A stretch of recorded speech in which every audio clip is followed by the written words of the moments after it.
Just wanted to check that everyone could hear us. We've been the webinar system's telling us that we're muted, but we think we're broadcasting. If anyone could just ask a question or send a message just to let us know that you can hear us, that would be great.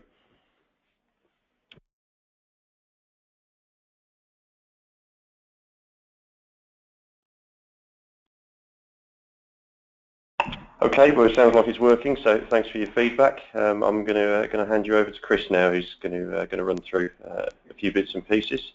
Hopefully you can see the screen as well, and I'll be back shortly to do a little bit of a demo. Good morning, everybody.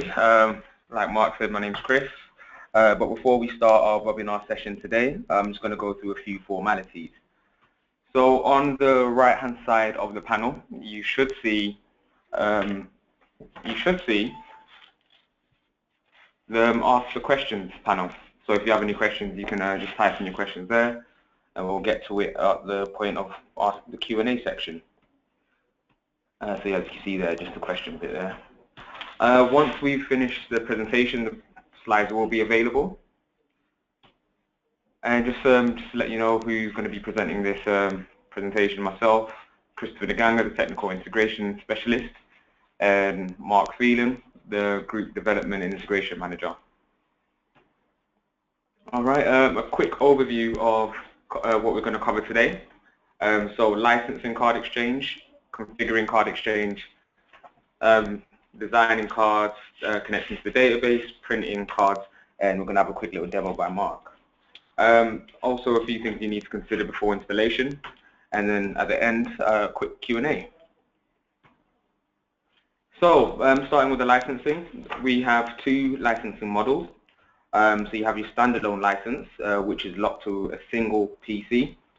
And if you decide to move card exchange to another terminal, the old license will no longer be valid. So you would need to relicense it. And you can do that from the address on the slideshow there. There are a maximum of 4 relicenses until it won't be valid anymore. But you could use a dongle. So a dongle allows you to move to various terminals, plug the dongle in, and just point to that license. We also have the SBS license, which is 5 per client. These are normally stored on the license server and can be used simultaneously.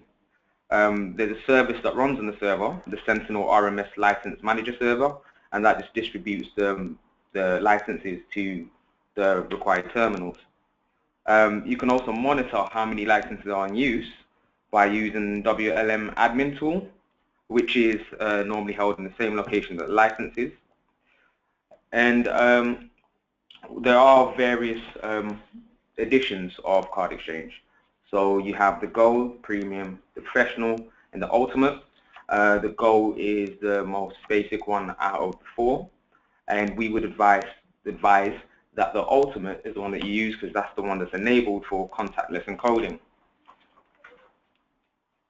Then moving on to configuration. So in Card Exchange reads from any file for some of the configuration. There's only a handful of things that you may need to consider to edit when installing Card Exchange. The first would be the data directory. This will be where your templates, your log files, and even your photos or databases can be held. But if your photos and databases are held on another server or another PC, Card Exchange can read from them as well. The next line that you may need to edit would be the license directory. So this would be the file path that your license is held on the license server. If this is SBS, if you're using an SBS license, and then above that where it says license server, you just put the machine name, and then Card Exchange will know to go to that machine name and that file path. If it's a standalone license that you have, you just point the license directory line to the local file path on the PC. And there are a few data file types that Card Exchange uses. So you have the CEDX, which is the design template filters and mapping. the DTD, which is the database connection files, and the MFR and MFD, which are the MyFair read and write files. This file also has its own, which is the DFD file. And you should be able to find all of them in the data directory folder.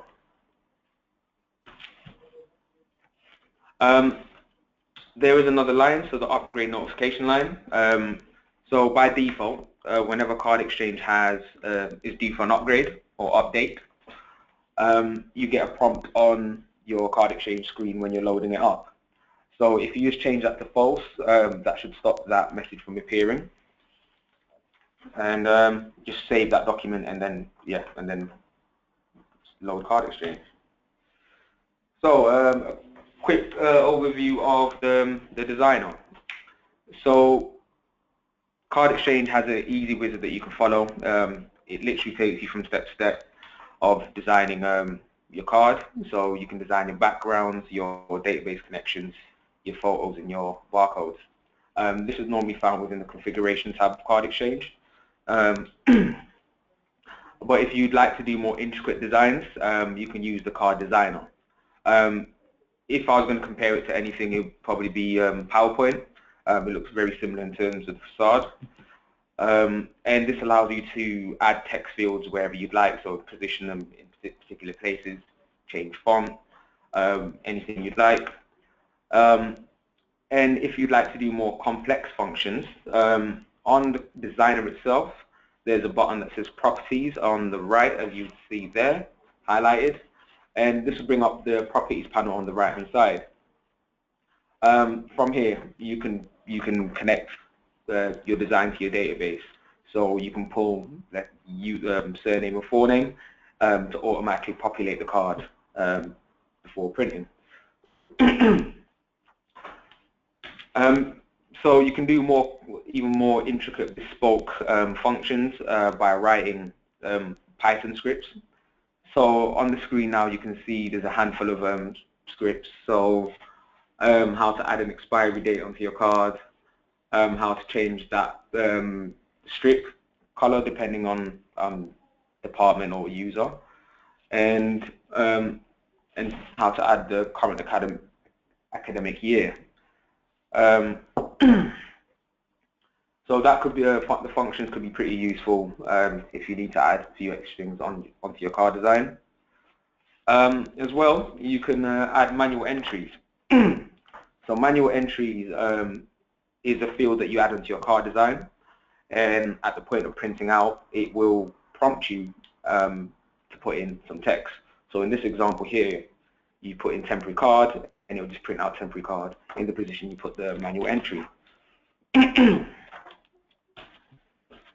And then you can add barcodes onto your design as well. So within the designer itself, there's a barcode icon on the top ribbon bit. It allows you to select from linear barcodes or 2D barcodes. And within the barcodes, you have the various symbologies. So you have code 39, telepen, EAN, and a whole list of other symbologies. Once you've selected one, there's another screen, the mapping screen, and you just select where you want CardExchange to pull the data from your database. So moving on to databases. CardExchange can actually integrate with various databases, so SQL, Access, Oracle, ODBC. So in the database type, you just click on that. There'll be various ones you can select from, and just pop in the details so CardExchange can communicate with the database itself. Once you click next, it takes you to the view screen. This selects which table you want CardExchange to read from. So this could either be a table or a view that you created in your database. But you could also create an internal view. So that is in the box below where it says internal view definition. This could be helpful if you want to only bring back a certain amount of information without actually editing the database itself. So it's a little internal script that you can run. And then when you click next, it asks you for your lookup. So this will just populate the columns that you'd see on the user list. So you can have either one of those. Normally it's username and forename, surname and forename. And then when you click next, it asks you about if you want data to be editable from within CardExchange. So if you would want users to be able to edit, for example, surname from within CardExchange and it right back into the database, you just tick that box to allow editing. If you don't, just untick it, and there's various things you can do as well. So in terms of sending the data back. And then the following screen is the columns and permissions. So you can set the permissions for these the columns that you have in your view/table. And then you can write in the requirements. There are options. For example, if that column is required to print the card, and there's a few more as well, just to get more depth. And then the following one is the storage items. So this is what data you want to be stored back into the database.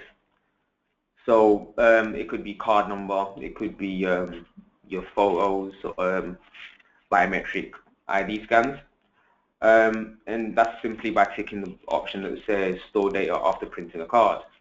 Again, you have an advanced options where you can affect the behavior you want the data to go into. They'll go back to the database. And once you've clicked on that, you're pretty much finished. Once you've clicked finished, it does create a DTD file, which you can use on various templates if they're all using the same database connection and reading from the same place. There are also filters you can use in CardExchange. There's 3 levels. Level 1 is an admin level filter, and it affects all the data coming in from your database. Whereas level 2 allows you to select different filters. So, for example, you only want to bring back your staff cards, or you only want to bring back your visitors cards. If you use a level 2 filter, you'll be able to switch between 2 views. And the level 3 filter won't automatically populate the user list. So you'd have to search for the user manually each time. CardExchange also allows to connect onto your AD. There's a plugin that you can download, but it does have some limitations, as in it can read username and surname, forename, user data, and write back the card number. But we have our own solutions which are more flexible. So with CardExchange, you can deal with photos differently. So you can either read from a local file or a local path, or you can take a picture upon printing. So you click print, and if you've got a webcam or Canon camera, the image or the camera screen would appear on your screen. And then that, again, you can store that on your database if you require, or you could just keep it locally. Automatic printing. So this is best used to print cards when they're needed. So what you can do is there's an edit trigger within the database section, and what that does is it looks on your database for a particular flag. So if you have a flag, that's a column that's named is photo taken, and if that's a 1, if the trigger sees the 1, it will automatically send a print job to the printer itself. And that's it for the printing.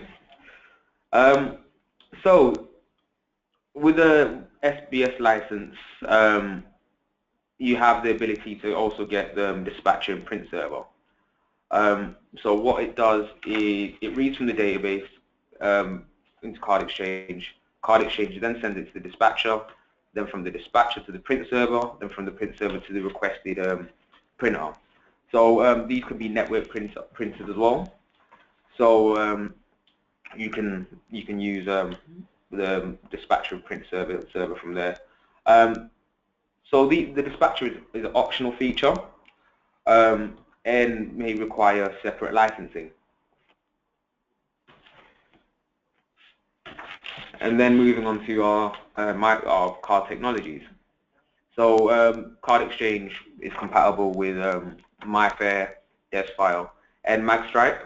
And from within the card definition wizard itself, you can select which technology you want to utilize, and then from there create an MFR or MFD file, which you can then configure which block and which sector you want CardExchange to read from. You should be able to see from the screenshots there. Okay, now moving on to our demo. My colleague Mark will just take over. Thanks, Chris. Bear with us 1 second. We're just going to swap chairs so I can drive.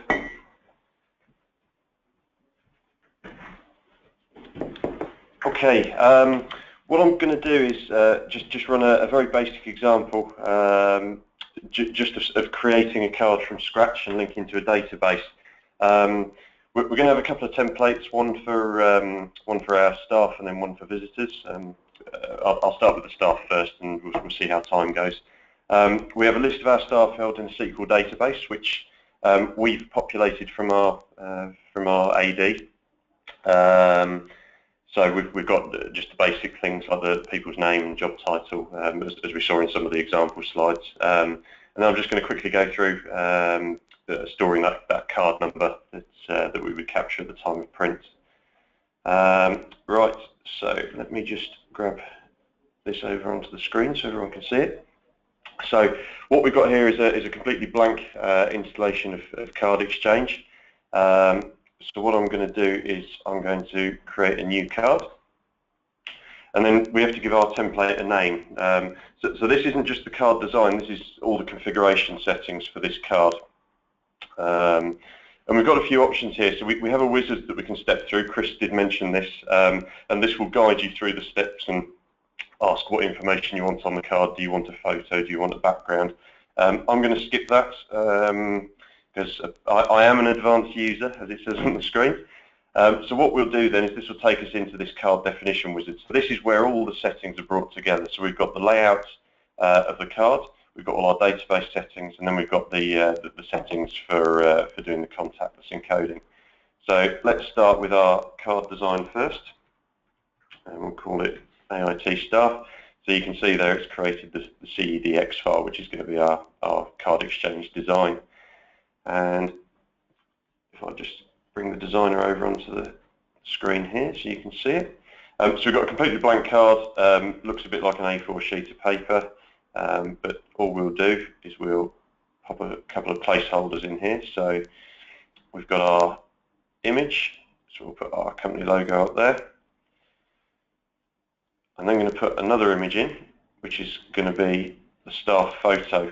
Now instead of this being a fixed image, we've got a couple of options here. So we could do a variable image, and that would be something like maybe a logo that changes based on a piece of information in the database. So all that would do is say, I've got an image that's variable, the file name is provided by a certain column in the database. If I change it to photo, I get exactly the same options, and obviously we've not made that database connection yet, so we've got no data to read from. But then what I can do is I can choose the path for my photos. Okay, and then it'll be a JPEG file when we eventually get our database connection in there. I'm then just very quickly just going to put a name field on here. So this is text now, so we get our text editor. So I'm just going to put name in there as a placeholder. Right, so we've got a really basic card design there. which took all of about 2 minutes to put together. So we then get a little preview in this window. A few options we've got here. Do you want to enable printing? Yes, we do. You can print the front and the back.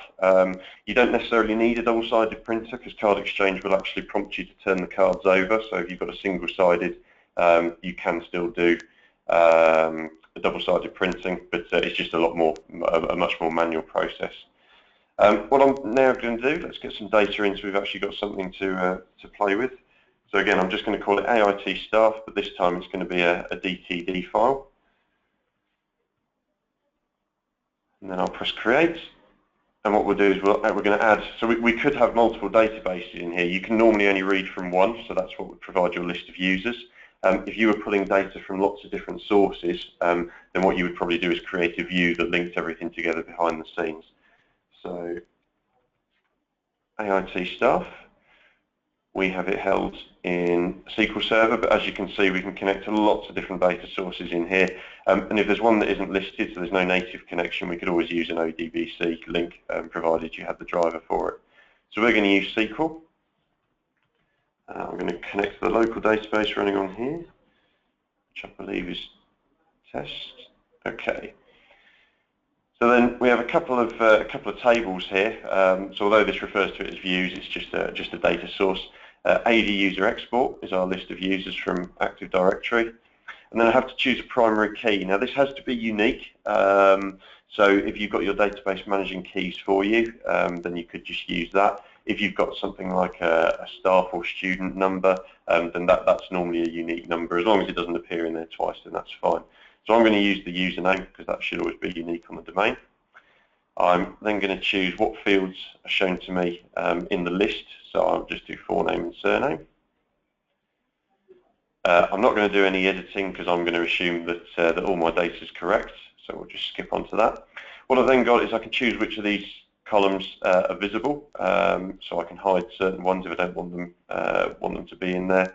And again, because we've turned off editing in the last window, we can't enable that in here. And then I've just got my storage items. The only thing that I'm going to store is I'm going to store the card number. So I just need to give this item a name. I then need to choose where it's going to be stored. So I'm going to store it in a separate table called AIT cards. The primary key for that table is going to be the username column, and the primary key in this table will match the primary key in our source table. And then I'm going to choose the column where I'm actually going to write the data to, so that will be card number in this case. And then what I can do is I can choose what data I'm going to store.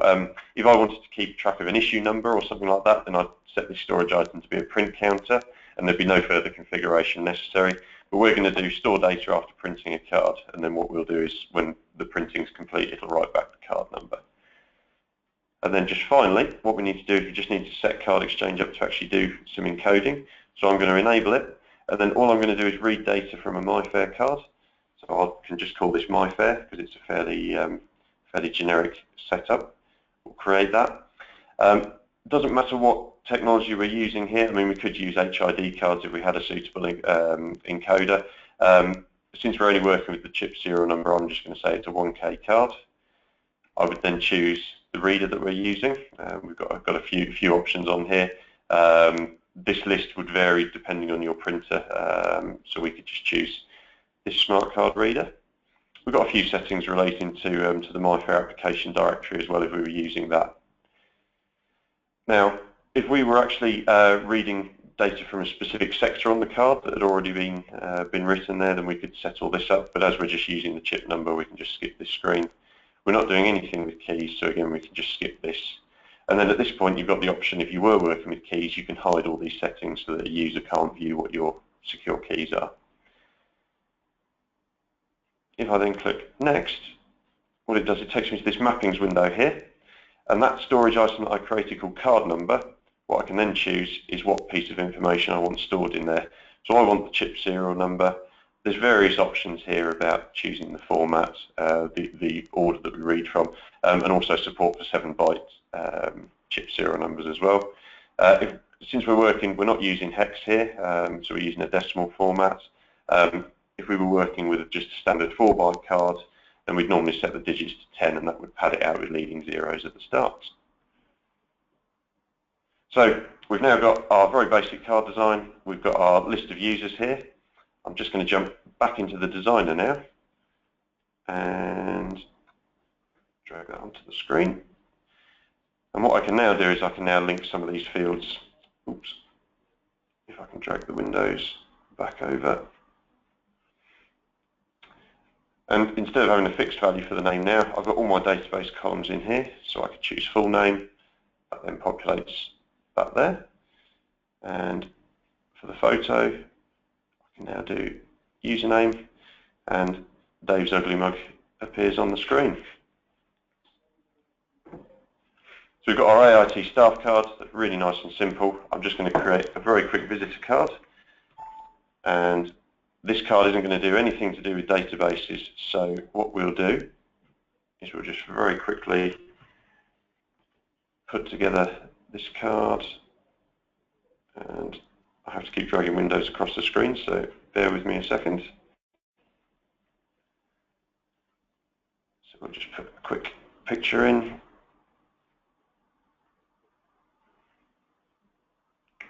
I'm going to put someone's face on there, just put the logo, a little bit of text. This is visitor. And then what I can do is I can just create another bit of text, and what we'll do is we'll just number these cards, and I will set this to be a global counter. And what I can do here is I can choose what the value will be. If I want to make it fancy and have a few extra digits on there, then if I get this right, decimal 000, then it will just show a 001 on there. And then each time that card's printed, it would then just increment the number that's shown on the card. And we don't need any database to do this. All that counter is held in the card template. So that's just really quickly how you can set up cards, just going through the steps involved for linking to a database and setting up your data to store. And if we were to have a webcam on this PC, we could then take a photo. You could update the photo prior to printing as well. I think that was all that we were going to quickly run through on the demo. Obviously, if anyone's got any questions or any specific things they want me to go through at the end, then obviously just ask a question through the webinar panel, and we can pick that up at the end. I think Chris is just going to finish up with you now, so I'll hand you back to him. All right.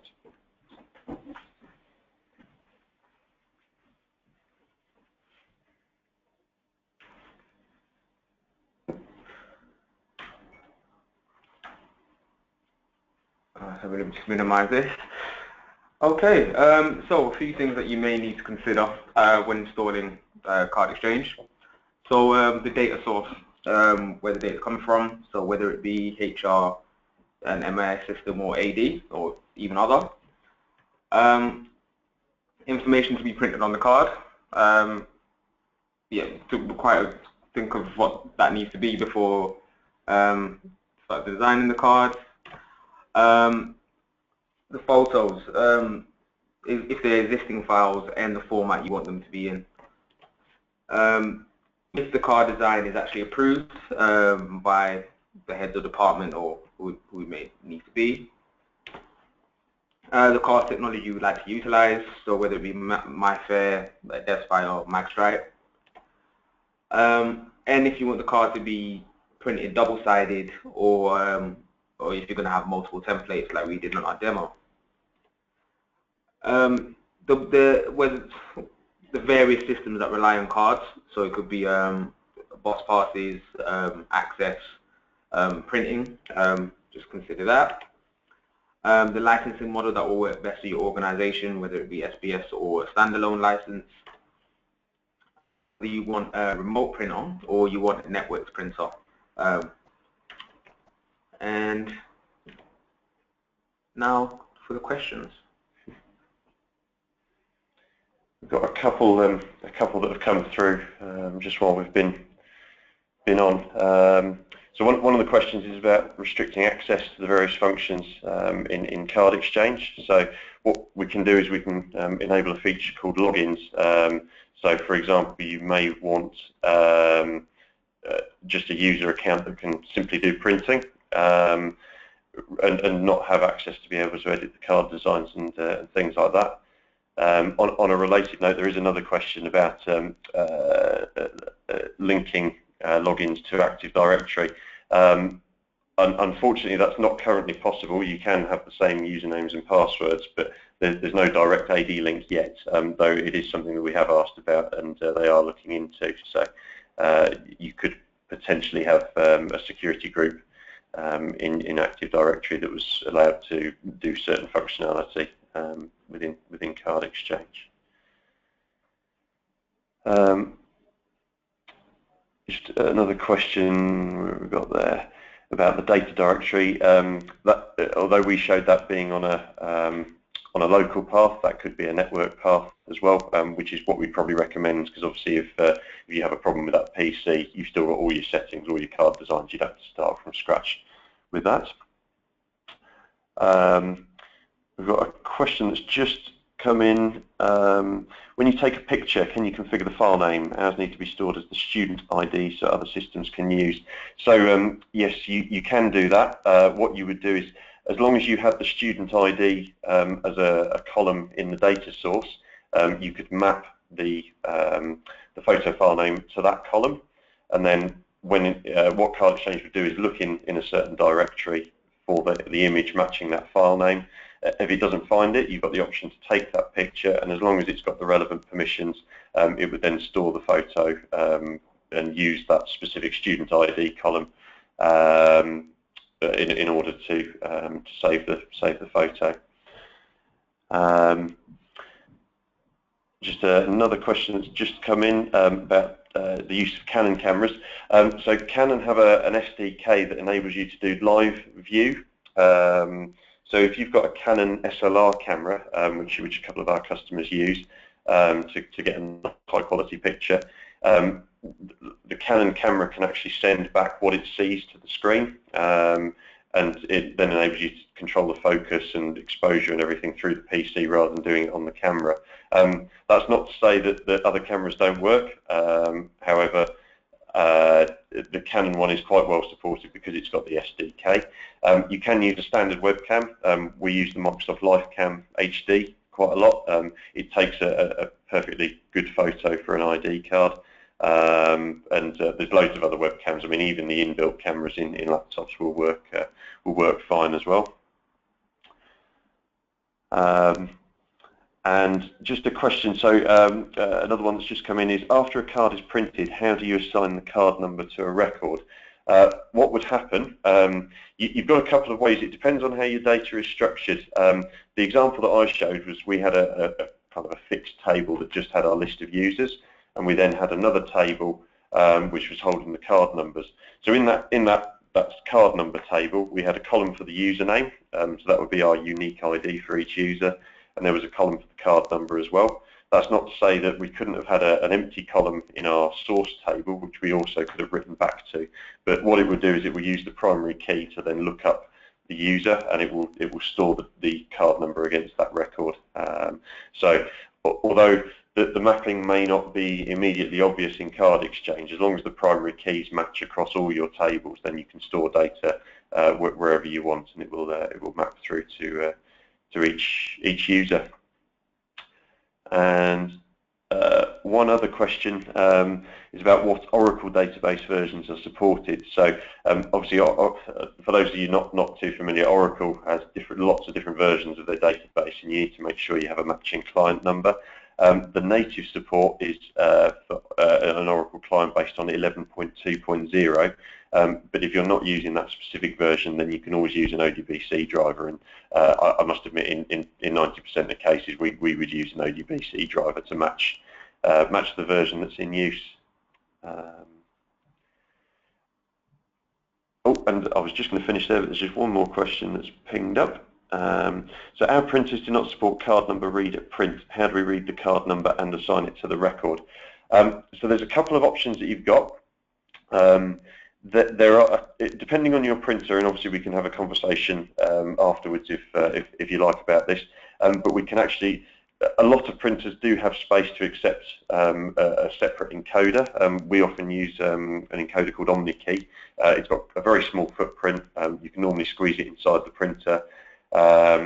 If the worst comes to worst and you've got a very compact printer that doesn't have any space inside, what you can do is you can have an external encoder. So CardExchange will actually prompt you to place the card on the encoder. It would then read the card, and then it would prompt you to put the card in the printer. It's not something we do very often because it's such a manual process. So we would normally try and explore all the options to fit an encoder on the printer so that it actually works at the time of print. But if that's not possible, then we can always look at having an external encoder.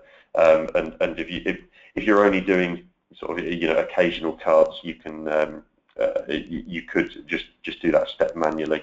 I've written various interfaces for other places, and what they wanted to do is they wanted to do a batch run of cards, and then afterwards what an operator would do is they would scan a barcode that was printed on the card, and that would give them their student ID, and then they had another card reader that would then read the chip number. So it's literally two text boxes on a form. It would capture that information, store it in the database. So there's lots and lots of different ways you can do it. You can do it with CardExchange, or you can do it sort of on an external system. But if you want to drop us an email afterwards, and we can sort of discuss any specific requirements about what printers you've got, then that's fine. Great. Well, hopefully that's been a useful session for you. If there's, obviously, as I say, if anyone else has got any questions, then please feel free to get in touch with us. There's quite a bit of information on our website. Obviously, CardExchange can become a bit of a monster.